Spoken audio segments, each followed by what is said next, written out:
सासू माँ बदल गई। कहानी उस घर की है जहाँ बहू और बेटी को एक माना जाता था, लेकिन फिर अरे शिखा बेटा, तू रसोई में क्यों घुसी रहती है? जा, रोटी मैं बना लूंगी। नहीं नहीं माँ जी, आप बैठिए, बस सारा खाना बन ही गया है। श्वेता को बोल देती हूँ, वो खाना लगा देगी सबका। सॉरी भाभी, मेरे पास वक्त नहीं है।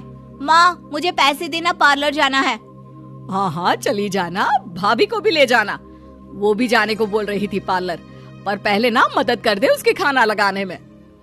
देख माँ, वो बहू है, उसे बहू रहने देना, इतना सर पर मत चढ़ा भाभी को। श्वेता, ज्यादा मत बोला कर। बहू और बेटी में कोई फर्क नहीं होता है। जा जाकर काम कर।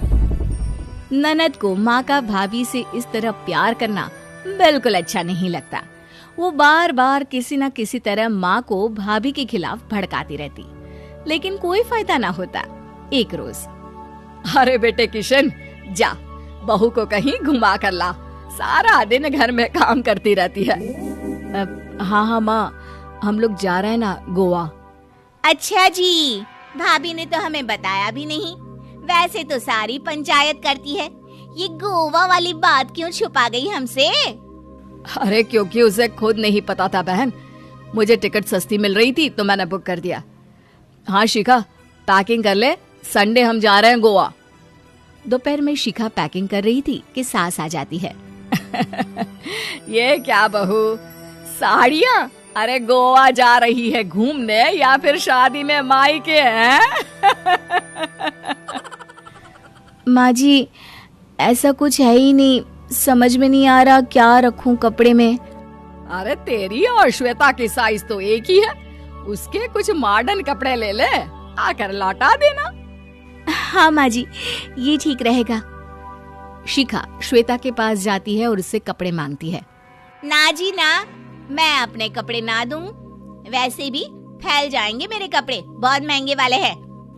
शिखा मुंह लटकाकर कमरे में आ जाती है तो सास कहती है, चल तैयार हो जा, तुझे मैं शॉपिंग करा कर लाती हूँ गोवा की। बस फिर क्या था, सास बहू निकल जाते हैं मार्केट और एक से बढ़कर एक ड्रेस खरीद कर घर आते हैं। पहले बता देती कि नए कपड़े दिलाने वाली है भाभी को, तो मैं अपने ही दे देती ना भाभी को, मुझे दिला देती नए कपड़े। देख श्वेता, परिवार का मतलब सबके साथ रहना होता है, ना कि सिर्फ अपना सोचना।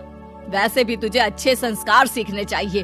और रही बात कपड़ों की, तो शिखा, आज से घर पर भी तू मॉडर्न कपड़े ही पहनेगी। कोई जरूरत नहीं है ये साड़ी वाड़ी लपेटने की। अब क्या था, घर पर श्वेता और शिखा एक जैसे रहते। एक बार पड़ोसन आती है। अरे बेटा, अपनी माँ को तो बुलाना, जरा बात करनी है। शिखा सास को बताती है और रसोई में चली जाती है। ये आपकी बेटी बहुत बड़ी हो गई है, इसके लिए एक रिश्ता है, कहो तो बता दूं। ये बेटी नहीं बहू है, घर में सब एक जैसा ही रहता है। वैसे मेरी बेटी भी बड़ी हो गई है, कोई रिश्ता हो तो जरूर बताना। पड़ोसन रिश्ता लेकर उन लोगों के घर आती है। तब श्वेता की होने वाली सास कहती है, तो ये घर है, कितने मंजिल का है? और ये बहू ने आपकी क्या पहन रखा है, जीन्स टॉप? अरे भाई, साड़ी वाड़ी नहीं है क्या इसके पास? देखिए, सर्दी है तो साड़ी में बहू कैसे मैनेज करती, वैसे पहनती है साड़ी भी।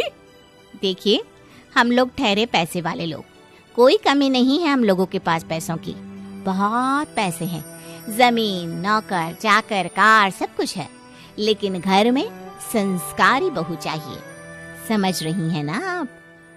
सास कुछ कहती कि श्वेता बोल पड़ती है, हाय रे, नौकर चाकर से लेकर जमीन, कार, पैसा, हाँ हाँ मुझे रिश्ता मंजूर है मुझे। अरे रुक जा श्वेता, मैं बात कर रही हूँ ना। देखिए, हम लोगों के घर इतनी आजादी नहीं मिलेगी। अरे हाँ कर देना माँ, हाँ कर दे जल्दी से। सास क्या करती, बेटी की शादी ऐसे घर में कर देती है जहाँ ना उनके विचार मिलते हैं और ना ही आचार। शादी के बाद एक रोज फोन पर, श्वेता बेटा, एक बार घर आ जा, बहुत दिल करता है तुझे देखने का। माँ, वो घर पर बहुत काम होता है, कैसे आऊँ? बड़ा घर है, लेकिन आने जाने वालों की लाइन ही लगी रहती है। बेटा मैं तो जानती थी उस घर का हाल, लेकिन तू ही नहीं मान रही थी। माँ देख, हर घर का यही हाल है। तेरी बेटी को यहाँ घूंघट हटाने की परमिशन नहीं है और एक तरफ भाभी स्कर्ट पहनकर घूम रही है। बेटा मुझे क्या पता था कि मेरी बेटी को ससुराल के नाम पर पिंजरा मिल जाएगा।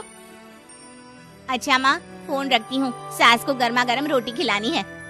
तुम लोगों की तरह नहीं कि एक रोटी बनाओ, एक सब्जी बनाओ, फिर सारा दिन फ्री होकर घूमो। सास फोन तो रख देती है, लेकिन सोच में पड़ जाती है कि एक तरफ बेटी जिसे कोई आजादी नहीं, वहीं दूसरी तरफ बहू जिसे देखकर लगता ही नहीं कि उसकी शादी भी हुई है। अगले रोज, शिखा, अरे ओ शिखा। हाँ माँ, क्या हुआ? कुछ चाहिए आपको? मैं जिम जा रही थी। जिम के कपड़ों में बहू को देखकर सास को घूंघट में अपनी बेटी का ख्याल आता है।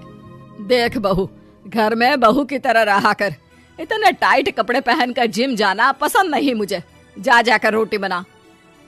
रोटी? माँ अभी तो शाम के 6 बजे हैं, इस वक्त रोटी? अब क्या मेरे खाने पीने पर भी पहरा है? अरे जब मर्जी तब मैं अपने घर में खा भी नहीं सकती क्या? बहू को अजीब लगता है। वो समझ नहीं पाती कि जो सास कल तक इतनी सपोर्टिव थी, उन्हें अचानक से क्या हो गया। वो किचन में जाती है, गरम रोटी के साथ 2 तरह की सब्जी, रायता, सलाद सब लेकर सास के पास आती है। माँ जी, खाना। इतना सारा खाना? राक्षस समझा है क्या मुझे? रोटी मांगी थी मैंने गर्मा गर्म बस। पर माँ जी, रोटी खाती किससे आप? सब्जी तो बनानी थी ना। अरे भूख मर गई मेरी तेरी बहस से। जा जाकर काम कर, अंदर पूरी रसोई साफ कर। बहू अंदर चली जाती है।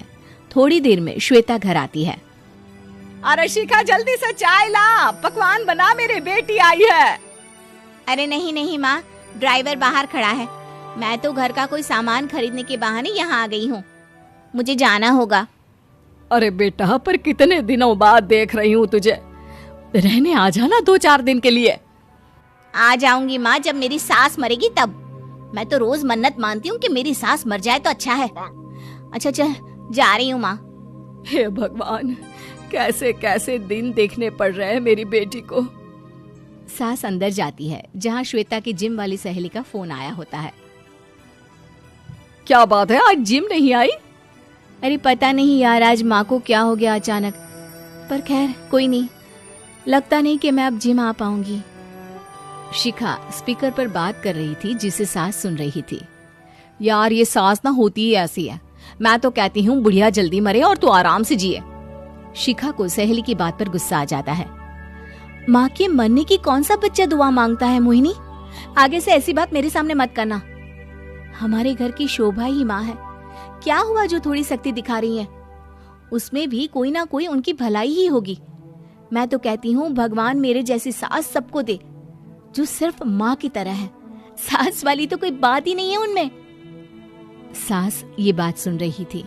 उनकी आंख में आंसू आ जाते हैं कि क्यों वो बेटी की किस्मत में बहू को भी भागीदार बना रही थी।